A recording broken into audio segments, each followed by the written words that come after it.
بسم اللہ الرحمن الرحیم۔ السلام علیکم ورحمۃ اللہ وبرکاتہ۔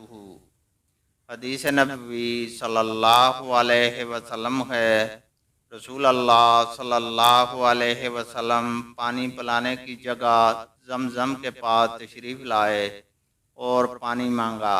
حج کے موقع پر عباس رضی اللہ تعالیٰ عنہ نے کہا کہ فضل اپنی ماں کے یہاں جا اور ان کے یہاں سے کھجور کا شربت لا، لیکن رسول اللہ صلی اللہ علیہ وسلم نے فرمایا کہ مجھے یہی پانی پلاؤ۔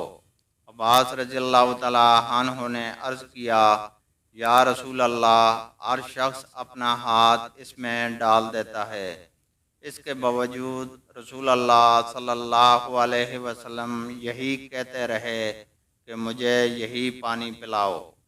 چنانچہ آپ صلی اللہ علیہ وسلم نے پانی پیا، پھر زمزم کے قریب آئے۔ لوگ کنویں سے پانی کھینچ رہے تھے اور کام کر رہے تھے۔ آپ صلی اللہ علیہ وسلم نے انہیں دیکھ کر فرمایا، کام کرتے جاؤ کہ ایک اچھے کام پر لگے ہوئے ہو۔ پھر فرمایا، اگر یہ خیال نہ ہوتا کہ آئندہ لوگ تمہیں پریشان کر دیں گے تو میں بھی اترتا اور رسی اپنے اس پر رکھ لیتا۔ مراد آپ صلی اللہ علیہ وسلم کی شانہ سے تھی۔ آپ صلی اللہ علیہ وسلم نے اس کی طرف اشارہ کر کے کہا تھا۔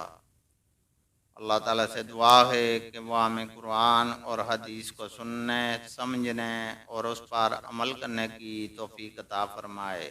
آمین۔